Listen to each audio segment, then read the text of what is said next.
Discuss करते हैं बच्चों चैप्टर आपका motion in plane.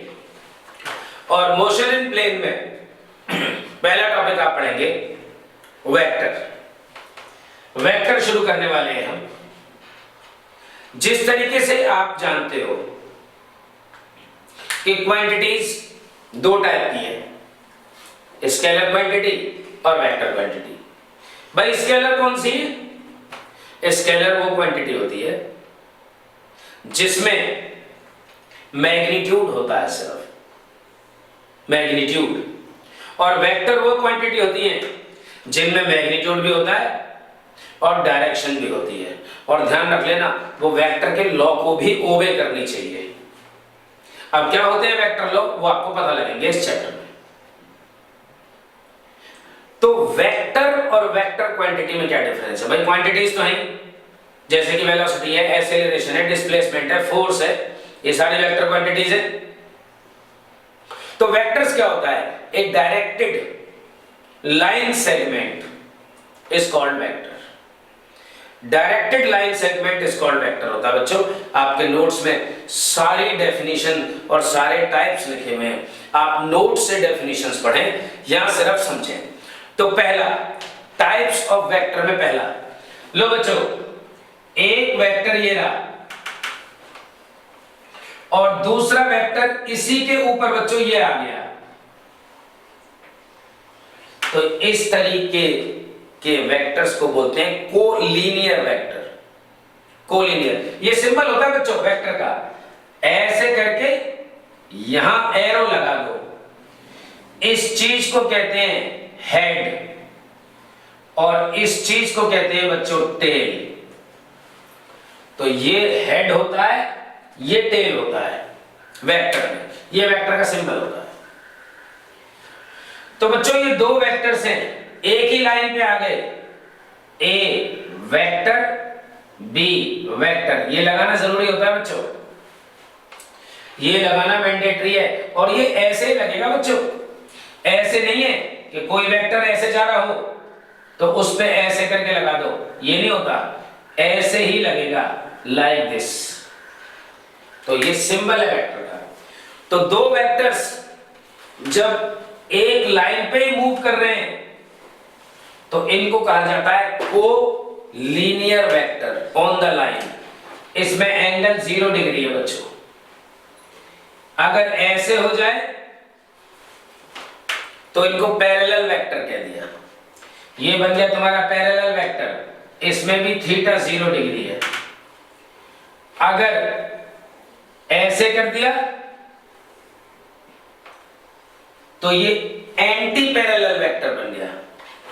Anti parallel vector theta 180 degree है एंटी पैरेलल में। अगर ऐसे कर दिया बच्चों, ये देखिए ओरिजिन सबका एक है, ओरिजिन सबका एक है, तो इसको कहते हैं बच्चों को इनिशियल वेक्टर। इनिशियल पॉइंट सबका सेम है, तो इस टाइप के वेक्टर्स को कहते हैं को इनिशियल वेक्टर। अगर ऐसे कर दिया बच्चों कि सबके हेड मिल गए, ये देखो एक वेक्टर, दूसरा वेक्टर, तीसरा वेक्टर, चौथा वेक्टर, तो इसको कह देते हैं बच्चों को टर्मिनस वेक्टर। तो ये को टर्मिनस वेक्टर है, ये को इनिशियल वेक्टर है। आपके नोट्स में सारा डिटेल लिख रहा है, सिर्फ समझो। तो को टर्मिनस वेक्टर, को इनिशियल वेक्टर। अब देखो बच्चों पोजीशन वेक्टर और डिस्प्लेसमेंट वेक्टर। तो ये एक एक्स वाई प्लेन ले लिया ओरिजिन, और ये पॉइंट ले लो बच्चों, ये पॉइंट ले लो, ओरिजिन से इस पॉइंट को जोड़ दो। ये इसकी पोजीशन को बता रहा है, इसलिए इस वेक्टर को कहा गया पोजीशन वेक्टर। एक दूसरी पोजीशन ले लो बच्चों, ये ले लो x2 y2, ये लो इसको यहां से मिला दो बच्चों, ये भी हो गया पोजीशन वेक्टर। तो किसी पर्टिकुलर पॉइंट को ओरिजिन से जोड़ने वाले वेक्टर को पोजीशन वेक्टर कहते हैं। और बच्चों वो वेक्टर जो दो पोजीशन वेक्टर को जोड़ दे उसको लाइक दिस, इसको डिस्प्लेसमेंट वेक्टर कहते हैं। ये डिस्प्लेसमेंट वेक्टर हो गया। तो पोजीशन वेक्टर ये जो इन दोनों को जोड़े उसको डिस्प्लेसमेंट वेक्टर कहते हैं। अब अगर एक वेक्टर बच्चों, एक वेक्टर ऐसे जा रहा है ए और दूसरा उसके अगेंस्ट बना दो तो इसको नेगेटिव वेक्टर भी कहते हैं। देखो इन दोनों का मैग्नीट्यूड तो सेम है, मैग्नीट्यूड मतलब वैल्यू तो सेम है, लेकिन क्योंकि डायरेक्शन अपोजिट है इसलिए नेगेटिव लग गए हैं। हमेशा बच्चों अगर एक चीज से अपोजिट दूसरी चीज हो जाए तो उसको हम नेगेटिव साइन से रिप्रेजेंट कर देते हैं फिजिक्स में। तो ये नेगेटिव वेक्टर हो गया जी। तो बहुत सारे टाइप के वेक्टर्स हो गए, बाकी आप अपने नोट्स में देख लो अगर कोई बच गया हो तो। अब बच्चों इंपॉर्टेंट पॉइंट कि वेक्टर को लिखते कैसे हैं, वेक्टर को लिखते कैसे हैं बच्चों। तो जरा देखना,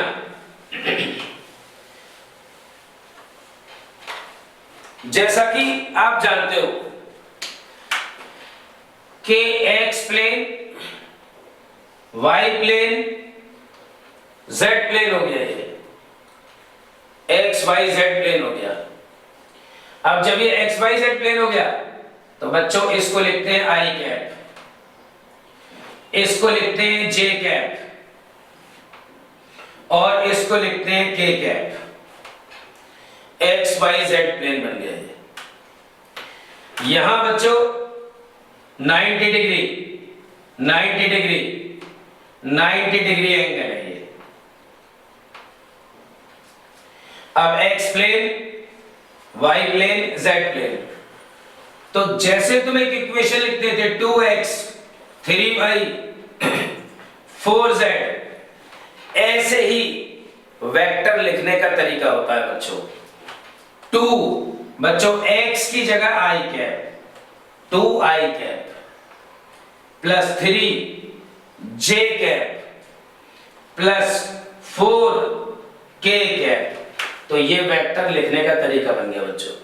x को रिप्लेस कर दो i से, y को रिप्लेस कर दो j से और z को रिप्लेस कर दो k से। तो ये तुम्हारा वेक्टर बन गया। मान लो इसे कि a वेक्टर इक्वल टू ऐसा बन गया। अब बच्चों तुम्हें इसका मैग्नीट्यूड निकालना है, उसको मोड भी कह देते हैं। तो देखो how to find magnitude of A vector. तो लो बच्चों a वेक्टर का मोड, इसको मैग्नीट्यूड और मोड कुछ भी कहते हैं। तो बच्चों इसको स्क्वायर करो और अंडर रूट कर दो, स्क्वायर करके अंडर रूट। तो देखो बच्चों 2i का स्क्वायर, 3j का स्क्वायर, 4k का स्क्वायर, अंडर रूट में तो है।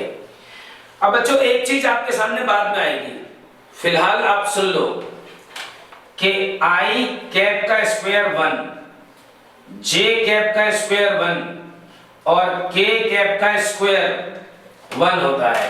मतलब यूनिट वेक्टर का स्क्वायर 1 होता है जी। स्क्वायर ऑफ ए वेक्टर 1 होता है बच्चों। तो a वेक्टर का मैग्नीट्यूड इक्वल टू, लो बच्चों i j k का स्क्वायर तो हो जाएगा 1, तो ये बन जाएगा 4 प्लस 9 प्लस 16 का अंडर रूट। तो बच्चों ये बन गया 29 का अंडर रूट। तो इसको कहते हैं बच्चों magnitude of the vector. How to find magnitude? तो this is the way to find the magnitude. माना अब आपने यूनिट वेक्टर निकालना है, यूनिट वेक्टर। तो ए कैप सिंबल है बच्चों यूनिट वेक्टर का, ए कैप यूनिट वेक्टर का सिंबल है। तो क्या होता है A vector divided by magnitude of A vector, that is unit vector. बच्चों, how to find unit vector?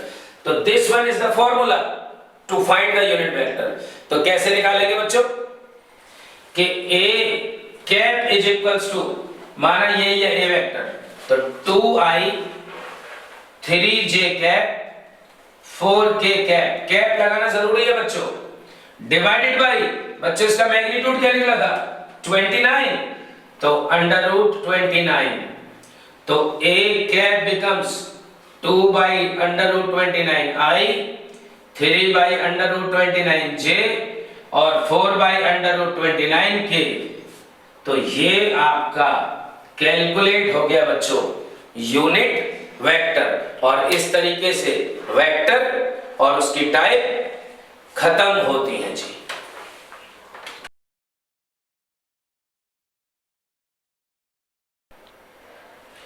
अब बच्चों, अब मैं आपको पढ़ाऊंगा एडिशन ऑफ वेक्टर्स।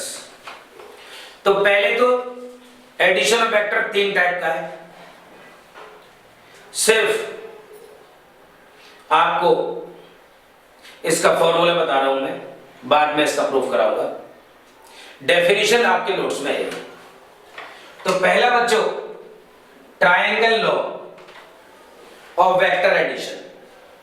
तो अगर एक वेक्टर ये रहा ए वेक्टर, दूसरा वेक्टर ये रहा बच्चों बी वेक्टर, तो इसका जो ये रिजल्ट है आर वेक्टर, इसको रिजल्टेंट ऑफ वेक्टर कहते हैं। और ध्यान देना बच्चों, क्या होता है रिजल्टेंट ऑफ वेक्टर? ये वेक्टर ऐसे, ये वेक्टर ऐसे, तो ये इसके अपोजिट जा रहा है। इसका मतलब जो वेक्टर टेल टू टेल और हेड टू हेड को जोड़ता है उसको कहा जाता है रिजल्टेंट वेक्टर। तो बच्चों, ट्रायंगल लॉ में R resultant equal to A vector plus B vector हो जाता है। पहली बात, डेफिनेशन आपके नोट्स में है। अब parallelogram law of vector addition, check the difference triangle law और पैरेललोग्राम में। ये एक वेक्टर, ये दूसरा वेक्टर, तो ये ए और ये बी। अब देखो बच्चों, ये ए वेक्टर है और ये बी वेक्टर है। डिफरेंस क्या आया? डिफरेंस ये आया कि इसकी टेल इसके हेड से कनेक्ट थी, लेकिन यहां पे दोनों की टेल कनेक्ट है। तो जब टेल से टेल कनेक्ट हो तो इस टाइप के वेक्टर को ऐड करने के लिए parallelogram law of vector addition लगाया जाता है। तो ये लो आर वेक्टर बच्चों, इसका रिजल्टेंट, इसका रिजल्टेंट, तो इस वाले बी वेक्टर को यहां शिफ्ट कर सकते हैं ना। ये देख लो, ये बी वेक्टर शिफ्ट हो गया, ये यहीं तो आ गया ये, तो इनडायरेक्ट वे में तो ट्रायंगल लॉ ही हो गया ये भी। तो इसमें जो आर वेक्टर बना वो ए वेक्टर प्लस बी वेक्टर हो गया, ए वेक्टर प्लस बी वेक्टर। तो ये ट्रायंगल लॉ और पैरेललोग्राम लॉ तो बिल्कुल सेम ही हो गए, एक जैसे ही हो गए। और अब तीसरा है बच्चों, तीसरा है पॉलीगन लॉ। तीसरा है पॉलीगन लॉ। पॉलीगन लॉ में बच्चों दो वेक्टर से ज्यादा हो सकते हैं, जबकि ट्रायंगल लॉ और पैरेललोग्राम लॉ में बच्चों सिर्फ दो दो वेक्टर्स होते हैं, दो से ज्यादा नहीं होते वेक्टर्स। तो जरा देखना, पॉलीगन लॉ में एक वेक्टर ये रहा, एक वेक्टर ये रहा, एक वेक्टर ये रहा, एक वेक्टर मान लो ये रहा, तो ये रहा रिजल्टेंट वेक्टर बच्चों आर वेक्टर। तो देखिए जी, ए vector, B vector, C vector, D vector, इससे ज्यादा भी हो सकते हैं बच्चों, जितने मर्जी बना लो पॉलीगन में। तो फाइनली द रिजल्टेंट वेक्टर, और देखो रिजल्टेंट वेक्टर में वही बात है, टेल से टेल, हेड से हेड को ज्वाइन कर रहा है, उस वेक्टर को कहेंगे रिजल्टेंट वेक्टर। तो R equal to A vector plus B vector plus C vector plus D vector, और ज्यादा भी हो सकते हैं। तो पॉलीगन लॉ में इस तरीके से लिखते हैं जी। तो बच्चों ये आपके सामने ट्रायंगल बना, इसलिए ट्रायंगल लॉ। ये आपके सामने देखो पैरेललोग्राम बन गया, क्योंकि इसको यहां बना सकते हो आप वेक्टर ए को। तो इसका डायगोनल जो है, इसका डायगोनल रिप्रेजेंट कर रहा है रिजल्टेंट। तो पैरेललोग्राम लो, पैरेललोग्राम बना इसलिए पैरेललोग्राम लो। और बच्चों ये पॉलीगन है, ठीक है ना, इसलिए इस लॉ का नाम बना पॉलीगन लॉ। ये खत्म हुआ जी आपका।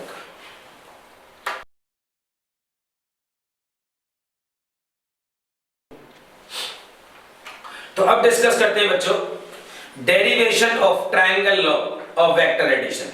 ये बहुत ज्यादा इंपॉर्टेंट है बच्चों, derivation of triangle law of vector addition. Definition आपके नोट्स में है। तो बच्चों देखो, जैसा आप पहले भी पढ़ चुके हो, एक वेक्टर ये रहा और दूसरा वेक्टर ये रहा। तो ये वेक्टर ए, ये वेक्टर बी, तो यहां बना दो इनका रिजल्टेंट, और ये रहा बच्चों रिजल्टेंट वेक्टर आर। अब आपको दो चीजें निकालनी है इसमें, मैग्नीट्यूड और डायरेक्शन। ये तो होती है वेक्टर में।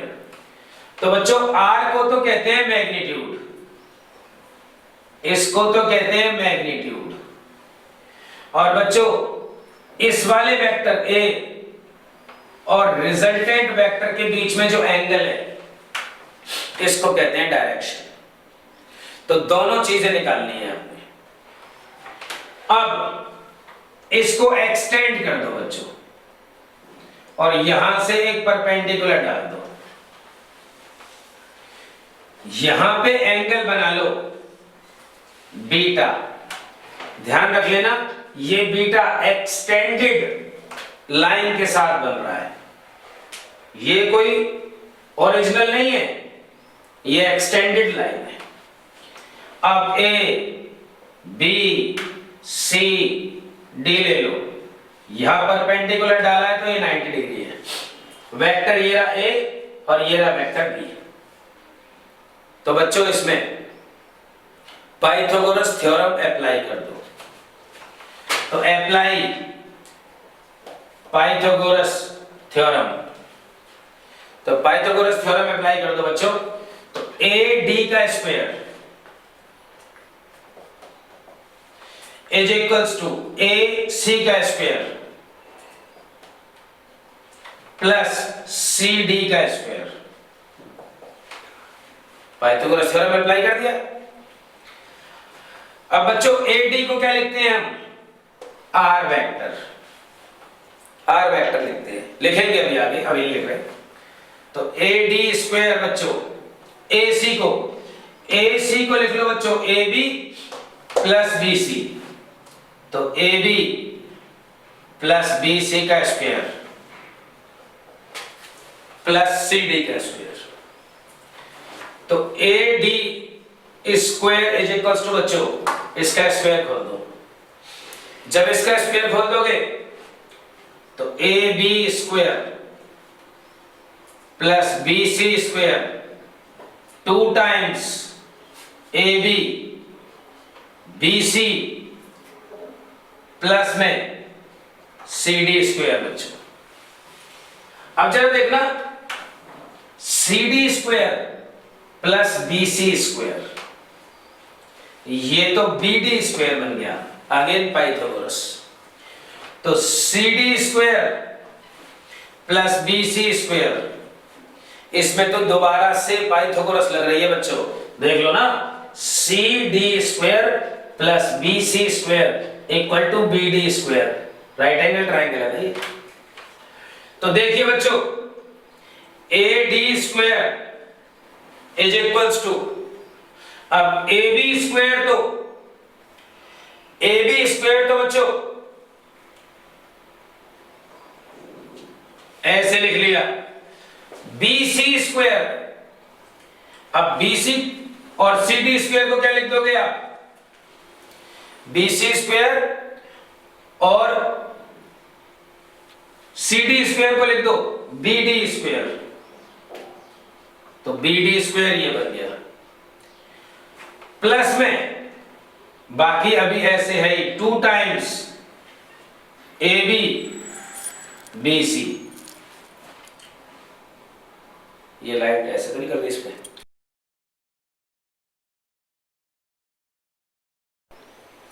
अब बच्चों देखो एडी, एडी को लिख लो आर, आर वेक्टर का स्क्वायर, एबी को ए वेक्टर का स्क्वायर, बीडी को बी डी को लिख लेंगे बी वेक्टर, तो बी वेक्टर का स्क्वायर प्लस में 2 टाइम्स, अब बच्चों ए बी तो बन गया ए वेक्टर, अब बी सी निकाल लो, तो देखते हैं जी बी सी बच्चों, तो B C divided by B, यहां रफ वर्क में लिख लो बच्चों, B C divided by B vector equal to base upon hypotenuse cos beta बन गया बच्चों, ये बीटा, तो ये बन गया B C is equals to B cos beta, तो बी कॉस बीटा।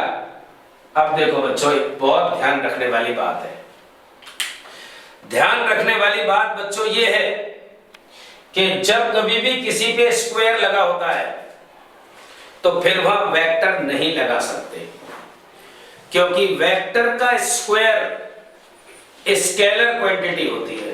तो आप ये गलती कर जाते हो कि वेक्टर पे स्क्वायर लगे रहने देते हो, ये स्टेप गलत माना जाएगा। फिर तो आप क्या करेंगे, ये मैंने जानबूझ के वेक्टर लगाया है आपके सामने ताकि मैं आपको बता सकूं, तो यहां कहीं पे भी जहां भी स्क्वायर लगेगा वहां वेक्टर नहीं लगेगा। फिर तो क्या बन गया, ये R square equal to A square plus B square plus 2 A B cos beta. अब तुम कहोगे कि यहां से वेक्टर क्यों गायब हो गए, यहां से वेक्टर बच्चों इसलिए गायब हो गए क्योंकि आगे एंगल लग गया। अगर साइन या कॉस कोई भी एंगल लगा हो तो भी वेक्टर नहीं लगा सकते आप। तो finally r is equals to under the root A square plus B square 2ab cos beta. So बच्चों दैट इज द मैग्नीट्यूड। तो ये एक चीज आपके सामने निकल आई, मैग्नीट्यूड। और मैग्नीट्यूड में बच्चों जो यहाँ एंगल आया है वो ये वाला एंगल आया है जो एक्सटेंडेड वेक्टर के साथ आ रहा है और बी वेक्टर के साथ आ रहा है। ध्यान रखना बीटा ये वाला एंगल है, ये वाला जो एंगल है ये तो बच्चों आपको डायरेक्शन सिखाएगा।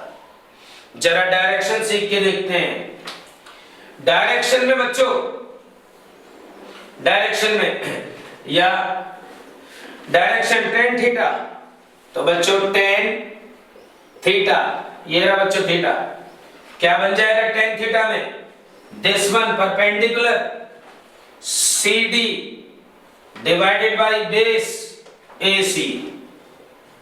तो tan theta equal to perpendicular upon base, तो tan theta is equals to, अब बच्चों CD, जरा CD की वैल्यू निकाल के रख लेते हैं। क्या बन गया CD, CD divided by B is equals to sine beta. तो बच्चों CD equal to B sine beta, क्योंकि एंगल लग गया वेक्टर नहीं लगा सकते।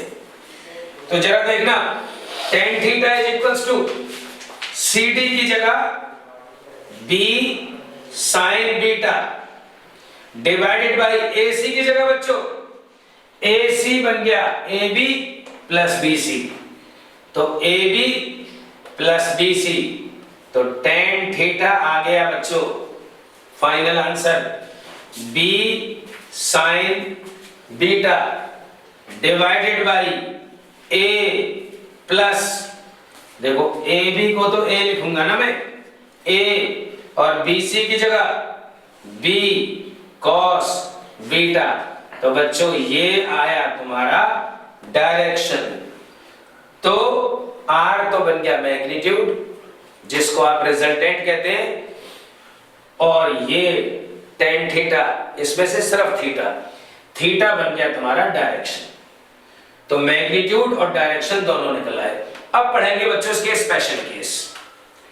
स्पेशल केस में क्या होगा इसके, ध्यान दें आप। स्पेशल केस में बच्चों हमें मैग्नीट्यूड और डायरेक्शन निकालने अलग अलग केसेस में। देखना क्या होता है magnitude, A square plus B square 2ab cos beta का अंडर रूट, ये तो हो गया मैग्नीट्यूड। और डायरेक्शन क्या हो गया बच्चों, tan थीटा, सिर्फ थीटा होता है डायरेक्शन, तो tan थीटा आपका आ गया b sin beta a plus B cos beta. अब बच्चों इफ a वेक्टर और b वेक्टर के बीच में 0 डिग्री एंगल है, a vector and b vector, beta बच्चों 0 डिग्री है, ये देखो like this, a vector b vector, तो क्या आ जाएगा रिजल्टेंट और क्या आ जाएगी डायरेक्शन। ये स्पेशल केस है बच्चों, ये इसके न्यूमेरिकल भी बन जाते हैं, ये आपसे पूछे जाएंगे। तो देखो बच्चों R is equals to a और b, एंगल बच्चों 0 है, तो a square plus b square 2ab cos 0 का अंडर रूट, तो R बन गया क्या, a square plus b square plus 2ab, यानी कि a प्लस b का होल स्क्वायर का अंडर रूट, तो ये तो बच्चों a प्लस b बन गया। यानी कि दो वेक्टर्स अगर सेम डायरेक्शन में जा रहे हैं तो R equal to a plus b बन गया। आ गया ना वही आंसर जो आपको ट्रायंगल लॉ में बताया गया था। अब if beta is equals to 180 degree, मतलब दो वेक्टर अगर एंटी पैरेलल है, इस तरीके से दो वेक्टर अगर एंटी पैरेलल है तो बच्चों R क्या बन जाएगा, a square plus b square 2ab cos 180 degree, और बच्चों cos 180 कितना होता है, -1, cos 180 -1 होता है, तो क्या बन गया R a माइनस b के होल स्क्वायर का अंडर रूट, मतलब a माइनस b। तो अगर आप ध्यान से समझें तो ये तो मैक्सिमम वैल्यू है, ये तो मैक्सिमम वैल्यू है R मैक्स, तो 0 डिग्री पे वेक्टर्स मैक्सिमम हो जाएंगे, और ये मिनिमम वैल्यू है 180 डिग्री पे मिनिमम हो जाएंगे। एक तीसरा केस और देख लो बच्चों कि अगर तुम्हारा थीटा 90 डिग्री होता है तो क्या होगा, 90 डिग्री, तो बच्चों tan थीटा अगर बीटा एंगल 90 डिग्री होता है, मतलब एक वेक्टर ऐसे और दूसरा वेक्टर बच्चों ऐसे 90 डिग्री, अगर ऐसे करके 90 डिग्री होता है तो बच्चों बीटा को 90 लिख दो ना, तो a square plus b square 2ab cos 90, तो दोनों वेक्टर्स 90 डिग्री पे होने पे cos 90 तो बच्चों 0 होता है, cos 90 0, तो क्या आ गया, क्या आ गया बच्चों R बन गया आपका a square plus b square का अंडर रूट। तो बच्चों ये तो आ गए तुम्हारे मैग्नीट्यूड, ये तो तुम्हारे मैग्नीट्यूड निकले 0 डिग्री पे, 180 डिग्री पे और 90 डिग्री पे। अगर आपको डायरेक्शन निकालनी हो तो क्या प्रॉब्लम है आपको, मैं एक डायरेक्शन निकाल के दिखा देता हूं। 3 मैंने मैग्नीट्यूड सिखा दिए, एक डायरेक्शन देख लो। डायरेक्शन में बच्चों फॉर्मूला आप यूज करोगे ये वाला, तो tan थीटा पैरेलल वेक्टर का केस, b sin 0, बीटा की जगह 0 लिख लो, a प्लस में b cos 0, तो बच्चों tan थीटा sin 0 तो 0 होता है, तो ये तो 0 आ गया, तो tan थीटा इक्वल टू 0, तो थीटा इक्वल टू 0 आ गया जी आपका। इसका मतलब आपकी डायरेक्शन जब थीटा 0 है तो ऑन द लाइन ही आगे नहीं आ गए, थीटा 0 है, एक ही लाइन पे आ गए। एक केस और सिखा देता हूं, अगर बीटा आपका 180 डिग्री है, तीसरा केस अगर बीटा आपका 90 डिग्री है, बच्चों यहां पुट कर लो ना, प्रॉब्लम क्या है, बीटा में 180 पुट कर लो तो साइन 180 क्या होता है 0, और अगर बीटा 90 पुट करोगे तो साइन 90 तो बच्चों 1 होता है, लेकिन कॉस 90 0 होता है। तो जरा देखना, टेन थीटा 90 वाले केस में b साइन 90 और a प्लस बी कॉस 90, सो बच्चों टेन थीटा इक्वल टू ये तो बन गया b और कॉस 90 तो 0 है, और इस तरीके से खत्म होता है, क्या आ गया b अपॉन a। तो ये था triangle law of vector addition.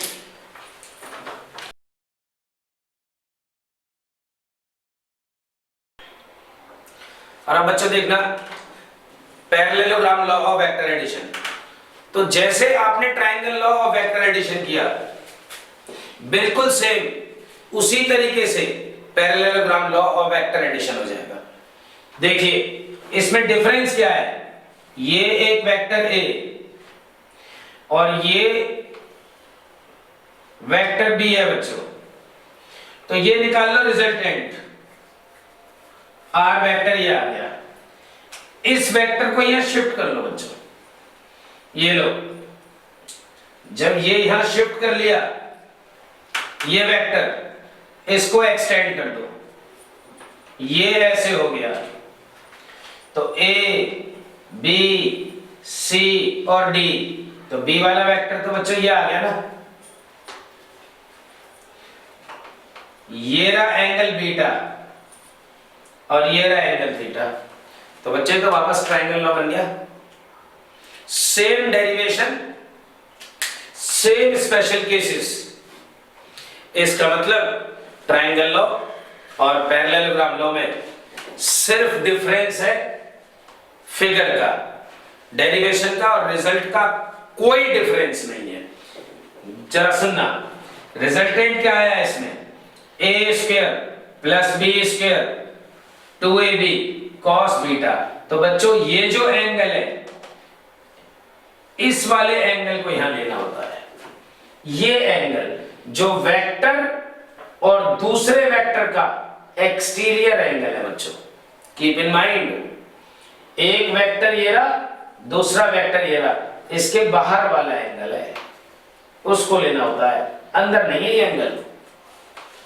अब जो टेन थीटा, ये वाला टेन थीटा हो गया इसका, तो बच्चों जो वेक्टर है ये वाला, जो शिफ्टेड वेक्टर है, जिसको शिफ्ट किया है आपने, वो बनेगा b साइन बीटा, क्या निकाला था हमने देख लो, b sine beta divided by a plus b cos beta, beta angle है, तो ये बन गया आपका parallelogram law of vector addition. Same वही है, same triangle law of vector addition वाला है। अब बच्चों बात करेंगे हम प्रोडक्ट ऑफ वेक्टर्स की, प्रोडक्ट ऑफ वेक्टर्स की बात करेंगे। तो प्रोडक्ट ऑफ वेक्टर बच्चों 4 टाइप के हैं वेक्टर्स में, आपके सिलेबस में 2 टाइप है। कैसे होता है प्रोडक्ट, जरा समझना। तो प्रोडक्ट ऑफ वेक्टर, तो पहला है, फर्स्ट है डॉट प्रोडक्ट। डॉट प्रोडक्ट बच्चों क्या होता है, dot product, A vector dot B vector, dot आ गया बच्चों ये, यानी कि ये नहीं कि आप मल्टीप्लाई ऐसे लगा दें, डॉट लगाएंगे आप खाली, तो इसका मतलब होता है बच्चों मैग्नीट्यूड ऑफ ए, इसका मैग्नीट्यूड, मैग्नीट्यूड ऑफ बी, इसका मैग्नीट्यूड, और साथ में cos थीटा, थीटा लगा दो। तो डॉट हटाया आपने और cos थीटा लगाया आपने, डॉट हटाओ cos थीटा लगाओ। अब देखिए जरा इसकी प्रॉपर्टीज, इसकी प्रॉपर्टीज देखिए बच्चों। जैसे कि आपको पता है कि ये आई कैप है, ये जे कैप है और ये के कैप है, तीनों एक्सिस हो गए। यहां एंगल आपको पता ही है 90 डिग्री, 90 डिग्री और ये 90 डिग्री, ये बच्चों आपको एंगल भी पता है। तो जरा ध्यान दें आप कि अगर आपको पहली प्रॉपर्टी, अब प्रॉपर्टीज की बात कर लें अगर हम डॉट की, तो number 1 A vector dot B vector is equals to mod A mod B cos theta, तो पहली प्रॉपर्टी बन गई। दूसरी I cap dot I cap, 1 लिया था बच्चों हमने, 1 लिया था, मैंने आपको पहले बताया था। अब उसका जस्टिफिकेशन देख लो बच्चों। यूनिट वेक्टर आई और आई यूनिट वेक्टर है, इनका मैग्नीट्यूड 1 है, एक मैग्नीट्यूड है। तो जरा देखना 1 magnitude of I 1, magnitude of दूसरा आई 1 और cos, और बच्चों आई और आई में आपस में एंगल कितना बन जाएगा 0 डिग्री। ऑन द लाइन ही तो हो गए दोनों वेक्टर्स, और जब 0 बन गया ये तो cos 0 क्या होता है 1 होता है, तो i डॉट i 1 हो गया। सिमिलरली j डॉट j फिर से 1 1 cos 0 1, k dot k 1 1 cos 0 1। बच्चों k और k में देख लो ना, k और k एक ही लाइन के ऊपर तो है दोनों, तो एंगल तो 0 हो गया, तो ये भी आपका 1 हो गया। लेकिन fifth i cross i dot j, i dot j बच्चों, तो ये रहा i और ये रहा j। बच्चों एंगल है दोनों के बीच में 90 डिग्री। जब एंगल 90 डिग्री है दोनों के बीच में, तो देखो बच्चों 1 1 cos 90 डिग्री और cos 90 होता है बच्चों 0, तो i dot j is equals to 0 हो गया। Next i dot j 0, j dot k, j dot k 1 1 cos 90 फिर से 0, k डॉट i 1 1 cos 90 0। तो आप देख रहे हैं जी कि i dot i 1, j dot j 1, k dot k 1, i dot j 0।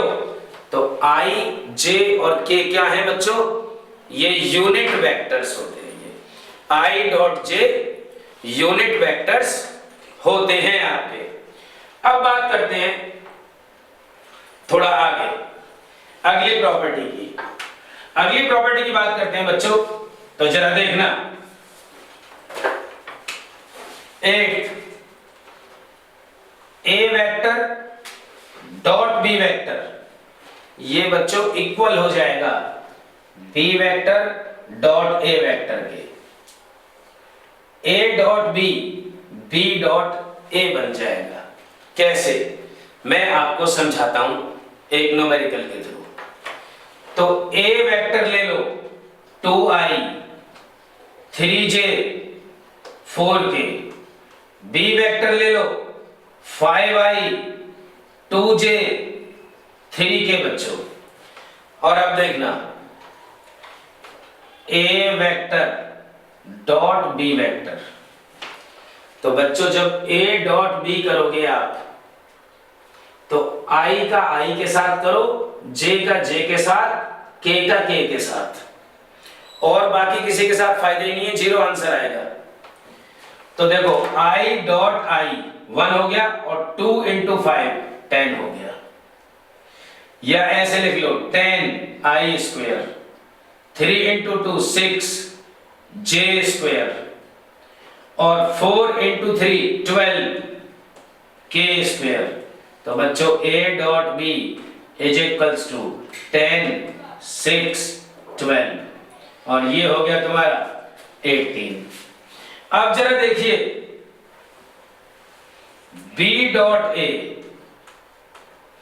b dot a बच्चों, तो b डॉट a तुम्हारा हो जाएगा इसका इसके साथ डॉट कर दो, तो 5 into 10 5 into 2 i dot i, तो बच्चों i डॉट i तो देखो 1 है, तो यहां से बन गया ये 10 प्लस 2 इंटू 3 6 और 3 इंटू 4 12, वापस 18 ही तो आ गया।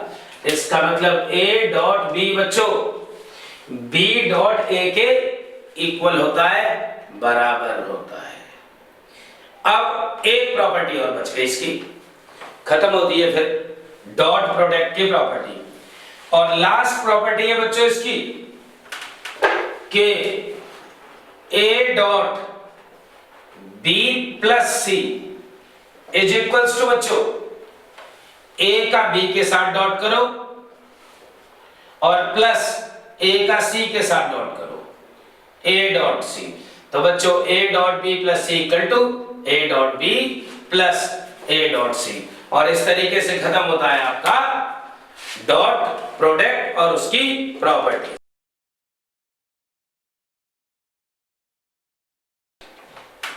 अब पढ़ेंगे बच्चों क्रॉस प्रोडक्ट। तो क्रॉस प्रोडक्ट का दूसरा नाम वेक्टर प्रोडक्ट भी होता है, और बच्चों डॉट प्रोडक्ट का दूसरा नाम स्केलर प्रोडक्ट भी होता है। क्यों कहते हैं उसको स्केलर प्रोडक्ट? क्योंकि उसका आंसर नंबर में आता है, 2 4 6 8 10 20 नंबर में आता है। अब बात करेंगे क्रॉस प्रोडक्ट की, इसको वेक्टर प्रोडक्ट भी कहते हैं क्योंकि इसका आंसर वेक्टर में आएगा। तो a क्रॉस b, तो बच्चों a क्रॉस b निकालते कैसे हैं जरा समझना, फिर इसकी प्रॉपर्टीज पढ़ाएंगे। तो a वेक्टर ले लो आप 2i 3j 4k, और b वेक्टर ले लो 5i 2j 3k। तो देखो बच्चों a क्रॉस b निकालेंगे कैसे, इसको ध्यान से समझना, थोड़ा मुश्किल है। तो इस तरीके से i j k लिख लो और ऐसे करके डिटरमिनेंट लगा दो, डिटरमिनेंट कहते हैं इसे, ये 12th के मैथ्स में है। अब यहां पे बच्चों अगर तुम्हें a क्रॉस b निकालना है, a क्रॉस b, तो बच्चों i j k तो यहां लिखोगे ही परमानेंट, पहला प्लस दूसरा माइनस तीसरा प्लस लिखोगे बच्चों, और अब a को यहां लिख दो 2 3 4, b को लिख दो 5 2 3। तो a क्रॉस b लिखोगे बच्चों तो a वाला ऊपर आना चाहिए और b वाला नीचे आना चाहिए। तो देखो कैसे निकालोगे इसे बच्चों, i कैप ये वाला ऐसे लिख लो। अब इस पूरे कॉलम को छोड़ दो और पूरी रो को छोड़ दो बच्चों, बहुत सेंसिबली देखना। i कैप आपने यहां लिख लिया, ब्रैकेट लगा दिया, पूरी रो छोड़ दो, पूरा कॉलम छोड़ दो, इसकी मल्टीप्लाई इसके साथ माइनस इसकी मल्टीप्लाई इसके साथ, तो 3 मल्टीप्लाई 3 9 माइनस 2 मल्टीप्लाई 4 8। तो पहला स्टेप तो ये हो गया बच्चों। अब देखना, अब बच्चों माइनस का j कैप, जब j ले रहे हो तो ये कॉलम छोड़ दो, ये रो छोड़ दो, मतलब जिसको आप स्टडी कर रहे हो उसकी रो और उसका कॉलम दोनों छोड़ दो।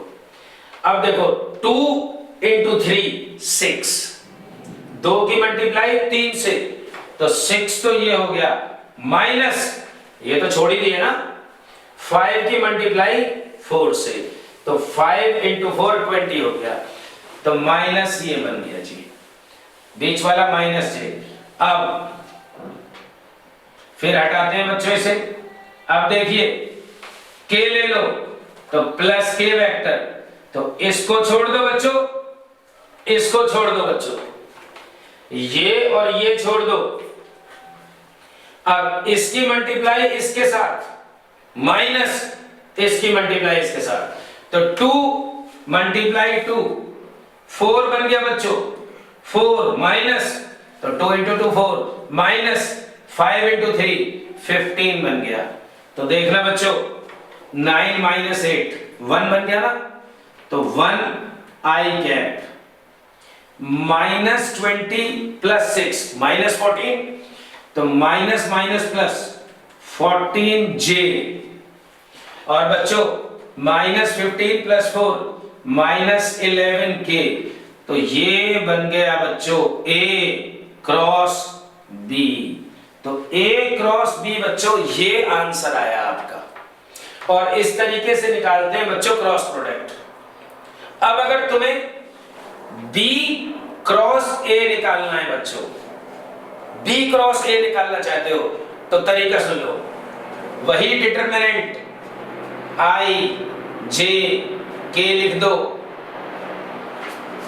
प्लस माइनस प्लस लिख दो, लेकिन बच्चों B क्रॉस A है ना, तो ये वाला आएगा ऊपर, तो 5 2 3 ये वाला ऊपर आ गया, ये वाला नीचे आ जाएगा, तो 2 3 4 ये ऐसे हो जाएगा बच्चों, और आंसर में चेंज नहीं आएगा, कोई चेंज नहीं आएगा आंसर में, लेकिन साइन बदल जाएंगे, माइनस वाले प्लस, प्लस वाले माइनस हो जाएंगे। तो देखना कैसे, ये जो प्लस 1 था, प्लस 1 आई, ये माइनस आई हो जाएगा, प्लस 14j माइनस 14j हो जाएगा आंसर, और माइनस 11k का प्लस 11k हो जाएगा बच्चों आंसर। तो B क्रॉस A ये बन जाएगा बच्चों, तो A क्रॉस B तो ये आया, और B क्रॉस A ये आया। इसका मतलब हम एक प्रॉपर्टी सीखे, ये क्रॉस प्रोडक्ट आपको निकालना आ गया, ये क्रॉस प्रोडक्ट आपको निकालना आ गया। जरा प्रॉपर्टीज सीखना, प्रॉपर्टीज सीखना बच्चों, प्रॉपर्टीज। और क्या कहती है प्रॉपर्टीज, तो पहली प्रॉपर्टी तो मैं यहां से लिख दूं कि A क्रॉस B इक्वल नहीं होता B क्रॉस A के, पहली property. A cross B multi equal नहीं है, इक्वल नहीं है B क्रॉस A के, जबकि डॉट में इक्वल होते थे।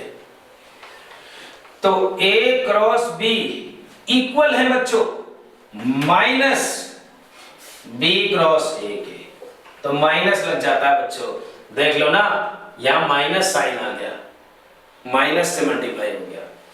दूसरी प्रॉपर्टी, तीसरी प्रॉपर्टी बच्चों, A cross B plus C, तो A cross B plus A cross C बच्चों। चौथी प्रॉपर्टी A क्रॉस B, तो बच्चों इसका आंसर है मैग्नीट्यूड A का मैग्नीट्यूड B का साइन थीटा। तो क्रॉस हटाओ, साइन थीटा लगाओ, A cross B is equals to A B sine theta, जैसे A dot B A B cos theta हो गया था। अगली property I cross I, J cross J, K cross K, I cross J, J cross K, और K cross I। अब समझना बच्चों, पहली बात तो इसमें I और I के बीच में एंगल कितना, 0। देख लो ना, I vector I cap J cap K cap 90 90 90 degree के एंगल है, ये 90 90 90 डिग्री के एंगल है। तो keep in mind I cross I मतलब 1 1 साइन 0, तो बच्चों ये तो 0 हो गया। तो I क्रॉस I 0 हो गया, J क्रॉस J 0 हो गया, K क्रॉस K 0 हो गया। अब मैं बहुत काम की बात समझा रहा हूं, बहुत काम की बात। बच्चों ये क्रॉस प्रोडक्ट आपने सीखा और क्रॉस प्रोडक्ट के बाद ये आया आंसर। मान लो ये रहा A वेक्टर और ये रहा B वेक्टर, तो बच्चों इन दोनों का क्रॉस प्रोडक्ट करने के बाद, इन दोनों का क्रॉस प्रोडक्ट करने के बाद, जैसे हमने ये किया क्रॉस प्रोडक्ट, जो वेक्टर आता है बच्चों, जैसे ये आया वेक्टर, बच्चों ये वेक्टर इन दोनों पे ही परपेंडिकुलर होता है। तो ये आया बच्चों this one A vector cross B vector, यानी कि A और B का जो क्रॉस प्रोडक्ट आएगा वो इन दोनों पे ही परपेंडिकुलर होगा। मतलब यहां से भी ये 90 डिग्री एंगल बनाएगा और यहां से भी 90 डिग्री एंगल बनाएगा, यानी कि cross product of two vectors, जो आंसर आएगा वो आंसर वेक्टर A पे और वेक्टर B पे दोनों पे परपेंडिकुलर होगा। मतलब दोनों के साथ 90 डिग्री का एंगल बनाएगा बच्चों को। तो जरा देखना I क्रॉस J, तो ये रहा I और ये रहा J, तो इन दोनों पे परपेंडिकुलर कौन है, ये रहा K, तो यहां लिख दो आंसर K कैप। अब J क्रॉस K, J और K इसके परपेंडिकुलर कौन है, I, तो बच्चों यहां I कैप लिख दो। और K क्रॉस I, K और I इन दोनों के परपेंडिकुलर कौन है, J, तो आंसर J कैप बन गया। अब आप समझ गए होंगे कि I क्रॉस J K क्यों आया, क्योंकि क्रॉस प्रोडक्ट होने के बाद जो वेक्टर आता है वो परपेंडिकुलर होता है, इसलिए I क्रॉस J K हो गया। अब जैसा कि तुम जानते हो कि A cross B minus B cross A होता है, तो अगर प्रॉपर्टी ये लिखते हम कि J क्रॉस I, तो बच्चों आंसर क्या हो जाएगा, माइनस K कैप, माइनस लग जाएगा। तो इस तरीके से ये प्रॉपर्टीज हम लिख सकते हैं। तो मैंने आपको पढ़ाया कि क्रॉस प्रोडक्ट कैसे निकालते हैं, फिर मैंने आपको उसकी प्रॉपर्टीज बताई। दो प्रॉपर्टी सबसे इंपॉर्टेंट है कि A क्रॉस B बराबर नहीं होती, इक्वल नहीं होती B क्रॉस A के, लेकिन माइनस के साथ इक्वल हो जाती है। और दूसरी प्रॉपर्टी बताई A cross B equal to AB sine theta, और क्रॉस प्रोडक्ट होने के बाद जो वेक्टर बनता है वो परपेंडिकुलर होता है जी, वेक्टर खत्म होता है।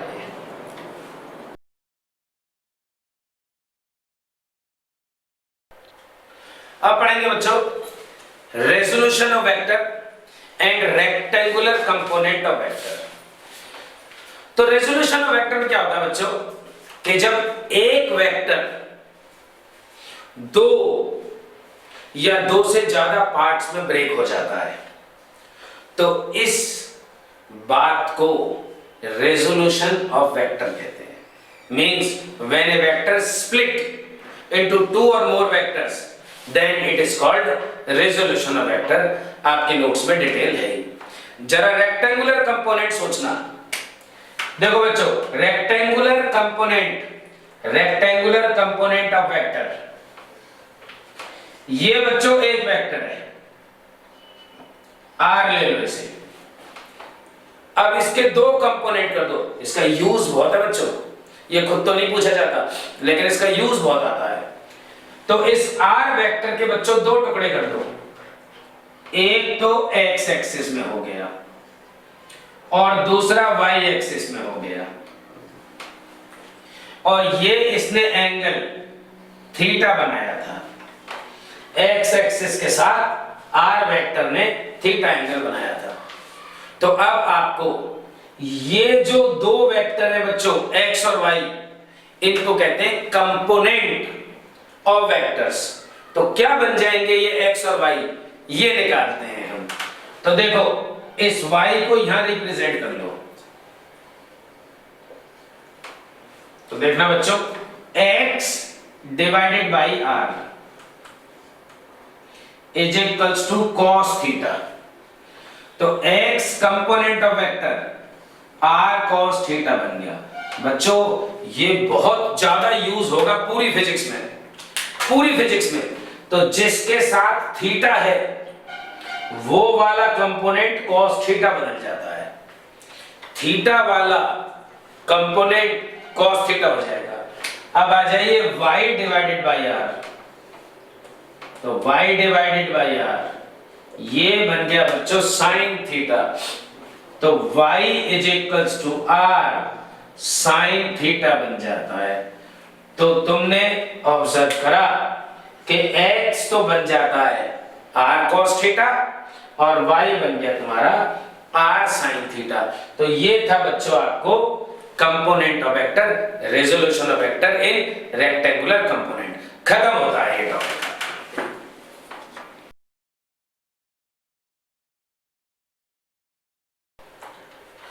अब डिस्कस करेंगे बच्चों हम इस चैप्टर का सबसे इंपॉर्टेंट टॉपिक, प्रोजेक्टाइल।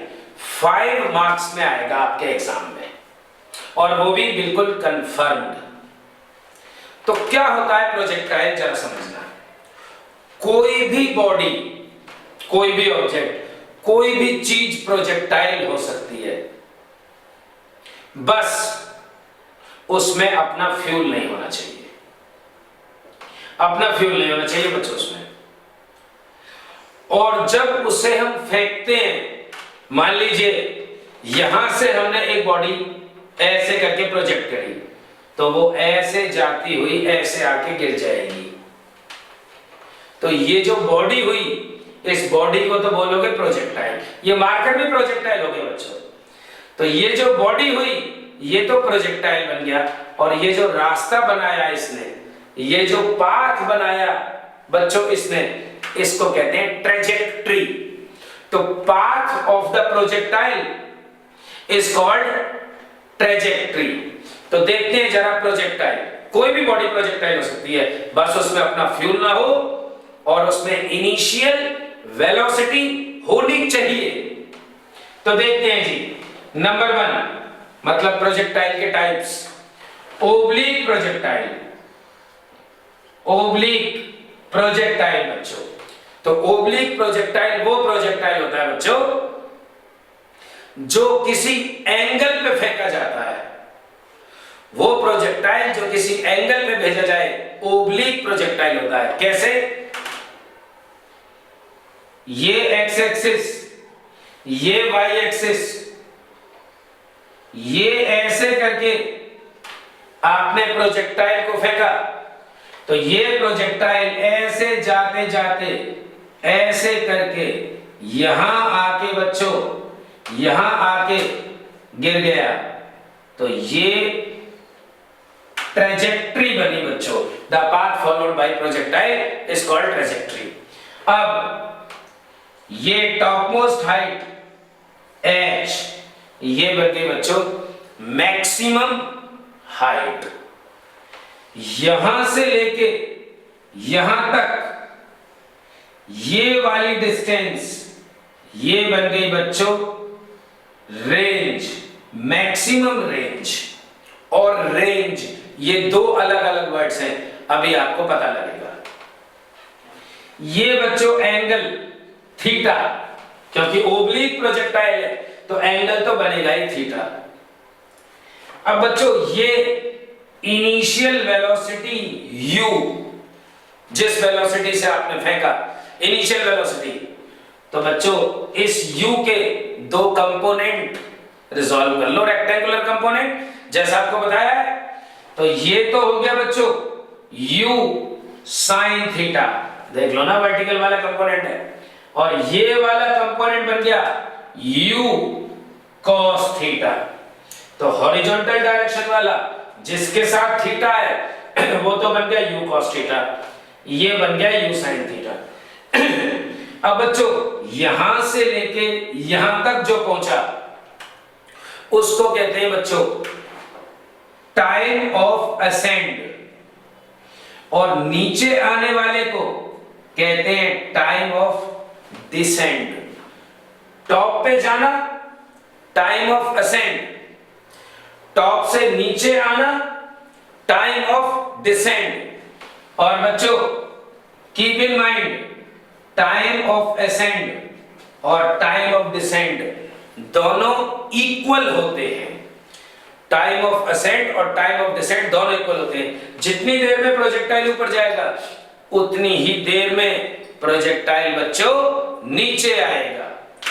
और अब एक एक करके इस चीजों का डेरिवेशन करेंगे हम। एक और चीज सुन लो, टोटल टाइम ऑफ प्रोजेक्टाइल क्या होता है बच्चों? वो टाइम जिसमें प्रोजेक्टाइल एयर में रहे। देखो यहां से लेके ये प्रोजेक्टाइल ऐसे गया, ऐसे ऐसे ऐसे ऐसे जाता हुआ ऐसे नीचे आके गिरा, तो ये जो टोटल टाइम है जिसमें प्रोजेक्टाइल एयर में रहता है इसको कहा जाता है टाइम ऑफ फ्लाइट। डेफिनेशन आप अपने नोट्स में देखें। अब मैं एक एक करके आपको इसका प्रूफ कराऊंगा। तो सबसे पहले बच्चों यही ले लेते हैं मैक्सिमम हाइट। तो फॉर मैक्सिमम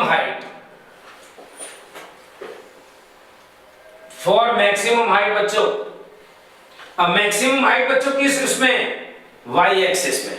ये एक्सिस का बड़ा ध्यान देना है हमने। मैक्सिमम हाइट है बच्चों वाई एक्सिस में, तो हम यूज कर लेते हैं फॉर्मूला इक्वेशंस ऑफ मोशन वाले। तो v इज इक्वल्स टू या v square minus u square is equals to 2a(s) होता है बच्चों। थर्ड इक्वेशन ऑफ मोशन होती है ये, आपको पहले से ही पता है। अब बच्चों y एक्सिस देख लेते हैं। y एक्सिस देख लेते हैं। जब ये प्रोजेक्टाइल टॉप पे पहुंचेगा, y एक्सिस में जब पहुंचेगा तो वहां पे देखना जाते हुए रुकेगा ना, तभी तो ऐसे नीचे गिरेगा। अरे जाता जा रहा है, जाता जा रहा है, फिर नीचे आया, तो y एक्सिस में देखिए क्या होगा। इन y एक्सिस vy का स्क्वायर माइनस uy का स्क्वायर 2 बच्चों ऊपर जा रहा है ना, तो g माइनस का और s की जगह h।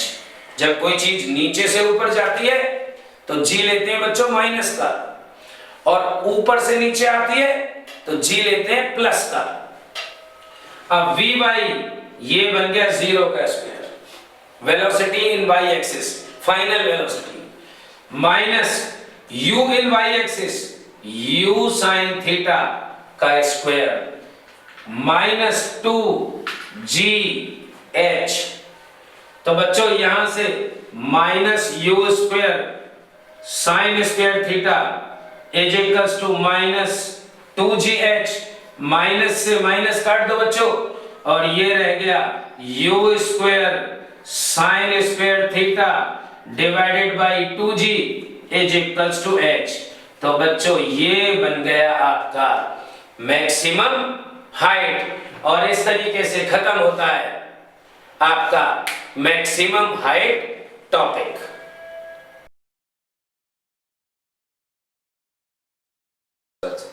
अब पढ़ते हैं बच्चों टाइम ऑफ फ्लाइट।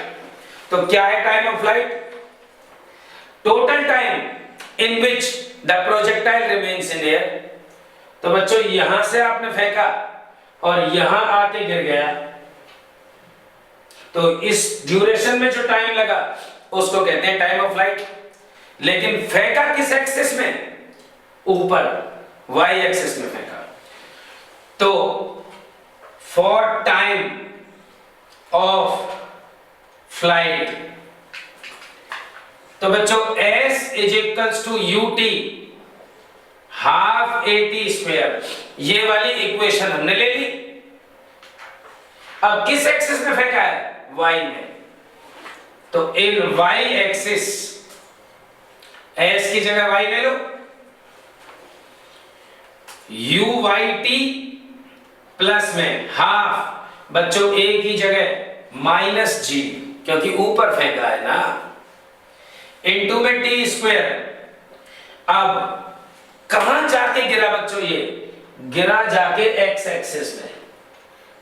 तो डिस्टेंस किस में कवर करी? x एक्सिस में डिस्टेंस कवर करी, y में तो कवर करी नहीं डिस्टेंस। भाई यहां से यहां जाके गिरा ना, तो this one is x axis, तो y हो गया 0, y 0 हो गया x एक्सिस की वजह से। u इन y एक्सिस क्या है? u in y axis u sine theta into t minus में हाफ g t स्क्वायर। इसको इधर ले आओ बच्चों, तो negative u sine theta t is equals to negative half g t square. Negative से नेगेटिव कट गया, 2 इधर आ गया, तो ये आ गया बच्चों 2u sine theta divided by g। t ने देखो ना, एक t ने ये t कैंसिल कर दिया, नेगेटिव ने नेगेटिव, t ने t कैंसिल कर दिया, तो 2u sine theta divided by g is equals to t। तो बच्चों ये जो स्मॉल t है ये बन गया आपका time of flight, total time, यहां से यहां तक पहुंचने का total time, time of flight बन गया। लेकिन बच्चों टोटल टाइम तो दो चीजों में बटा हुआ है ना, किसमें? TA टाइम ऑफ असेंट और TD टाइम ऑफ डिसेंट। तो जरा देखना, यहां बता देता हूं मैं, जो टोटल टाइम है वो तो TA प्लस TD है, total time TA plus TD है, but TA is equals to TD होता है, जितनी देर में असेंड है उतनी देर में डिसेंड है। तो बच्चों ये तो बन गया 2u sine theta divided by g, और यहां से क्या बन गया? ये 2 टाइम्स t असेंड लिख लो, क्योंकि दोनों इक्वल है, तो 2 से 2 कैंसिल हो गया। तो बच्चों क्या बन गया? क्या बन गया आपका टाइम ऑफ असेंड? TA कितना बन गया? u sine theta divided by g। तो टाइम ऑफ असेंड तो बच्चों ये बन गया। तो similarly time of descent equally तो है दोनों, तो TD u sine theta divided by g। तो बच्चों टाइम ऑफ असेंड और टाइम ऑफ डिसेंट दोनों इक्वल हैं। तो ये आपका total time of flight, time of ascend और टाइम ऑफ डिसेंड निकल गया। बच्चों रेंज और देख लो, रेंज और मैक्सिमम रेंज दोनों टॉपिक्स और देख लो, तो किस तरीके से निकालेंगे आप रेंज और मैक्सिमम रेंज? देखो बच्चों बहुत आसान है। रेंज मतलब हॉरिजॉन्टल डिस्टेंस, रेंज मतलब हॉरिजॉन्टल डिस्टेंस। तो बच्चों देखना जरा, हॉरिजॉन्टल डिस्टेंस हमने निकालनी है, डेफिनेशन भी यही है, the horizontal distance travelled by the projectile is called range. तो जैसे कि हम जानते हैं फॉर रेंज हम जानते हैं कि distance is equals to distance is equals to speed into time. तो टाइम क्या, टाइम तो टोटल लगेगा ना, यहां से यहां तक पहुंचने में टोटल टाइम लगेगा, तो स्पीड इनटू टोटल टाइम या टाइम ऑफ फ्लाइट। तो बच्चों डिस्टेंस तो बन गई r, एक्सिस कौन सा हो गया, x एक्सिस, तो डिस्टेंस हो गई r। तो r is equals to speed x axis में u cos theta, u cos theta हो गया आपका x एक्सिस में स्पीड, इनटू में अभी तो आपने प्रूफ किया 2u sin theta divided by g, ये आपका टाइम ऑफ फ्लाइट लिख दिया हमने। तो बच्चों r is equals to u into u square 2 sine theta cos theta divided by g, और बच्चों 2 साइन थीटा कॉस थीटा बन गया sine 2 theta. So range is equals to sine 2 theta u square sine 2 theta divided by g, ये तो बना बच्चों range. अब जरा मैक्सिमम रेंज और सुन लो, रेंज मैक्सिमम कब हो सकती है बच्चों, अरे r मैक्सिमम कब होगा, जब साइन की वैल्यू हो जाएगी 1, साइन की मैक्सिमम वैल्यू बच्चों 1 ही होती है, साइन कभी 1 से ऊपर नहीं हो सकता। तो जब साइन 2 थीटा 1 हो जाएगा तो r हो जाएगी max, r will be max if sine 2 theta equal to 1। तो क्या बन गया बच्चों r max u square divided by g। तो बच्चों r मैक्स का फॉर्मूला आ गया u square divided by g। So this is maximum range. और आपने समझ लिया डिफरेंस कि r रेंज और r मैक्स मतलब मैक्सिमम रेंज में डिफरेंस क्या है। मैक्सिमम रेंज है u square divided by g। और बच्चों छोटी सी चीज, angle of projection to get maximum range. अगर आपको मैक्सिमम रेंज निकालनी है तो कितने डिग्री का एंगल होना चाहिए। देखिए रेंज मैक्स बच्चों कब आई है, इफ साइन 2 थीटा 1 है। तो जब साइन 2 थीटा 1 है रेंज मैक्स है। तो जरा देखना sine 2 theta is equals to 1, मतलब साइन 2 थीटा साइन 90 डिग्री। बच्चों साइन 90 पे ही तो 1 होता है, इसका मतलब 2 थीटा 90 डिग्री, तो theta is equals to 45 degree. तो बच्चों ये होता है angle of projection 45 to get maximum range. तो रेंज मैक्सिमम आएगा साइन 45 डिग्री पे। और इस तरीके से खत्म होता है हॉरिजॉन्टल ओब्लिक प्रोजेक्टाइल। खत्म ये टॉपिक जी।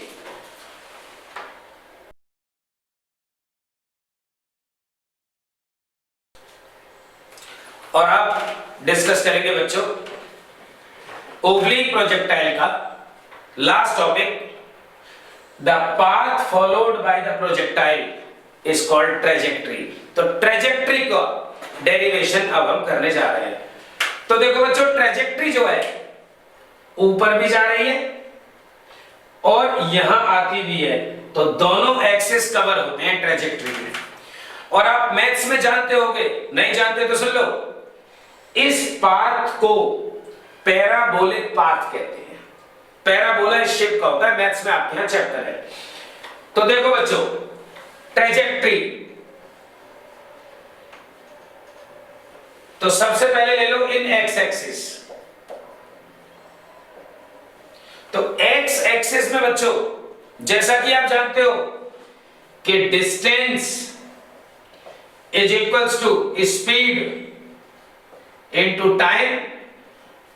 तो डिस्टेंस को तो ले लो एक्स एक्सिस में x, speed u cos theta ले लिया इनटू टाइम, तो यहां से t निकाल लो बच्चों, x divided by u cos theta, late it B equation number 1।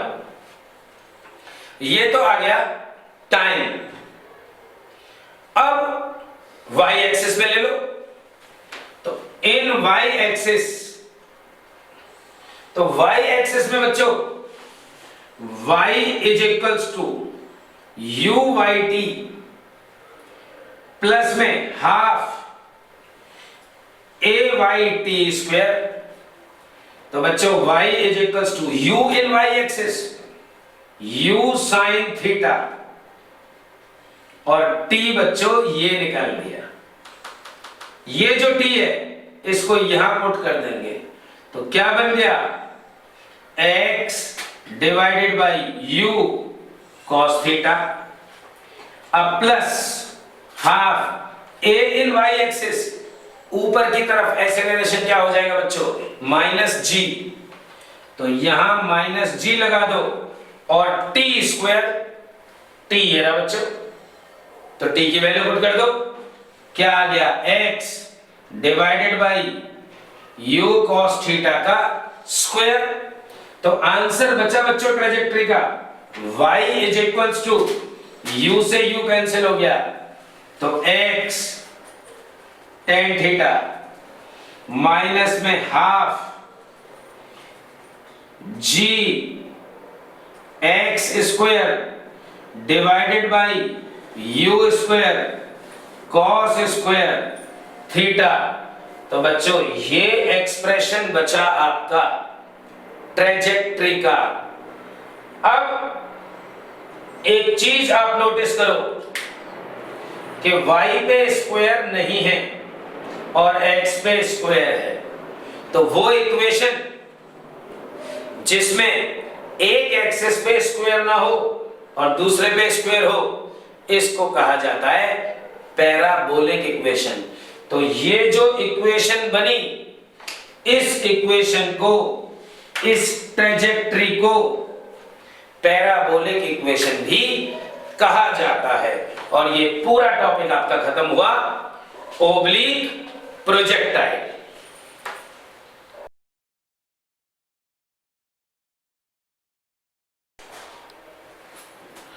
अब बच्चों हम पढ़ते हैं दूसरे टाइप का प्रोजेक्टाइल, हॉरिजॉन्टल प्रोजेक्टाइल। अभी जो आपने पढ़ा वो था ओब्लिक प्रोजेक्टाइल, जब किसी एंगल में फेंकते हैं हम प्रोजेक्टाइल को, किसी भी बॉडी को जिसमें फ्यूल ना हो और जिसमें इनिशियल वेलोसिटी हो। अब बात करते हैं हम हॉरिजॉन्टल प्रोजेक्टाइल की। इसमें बच्चों देखिए ऐसे करके एक्स एक्सिस, वाई एक्सिस आप जानते हैं, ऐसे करके बच्चों एक चीज फेंकी आपने, देखो ऐसे। तो ऐसा तो हो नहीं सकता कि वो चीज हमेशा ऐसे ही चलती रहे, ग्रेविटी उसे नीचे खींच लेगी, ग्रेविटी उसे नीचे खींचेगी। जब ग्रेविटी उसे नीचे खींचेगी तो बच्चों वो बॉडी ऐसे आके एक पर्टिकुलर टाइम पे यहां नीचे आके गिर जाएगी। तो ये जो पाथ फॉलो किया है बच्चों, इस पाथ को कहते हैं इसमें trajectory, path followed by the projectile trajectory हो जाएगा। सब डेफिनेशन और सब फिगर वगैरह सब डेरिवेशन आपके नोट्स में है, आप सिर्फ यह समझें। तो बच्चों ये initial velocity u in x axis है।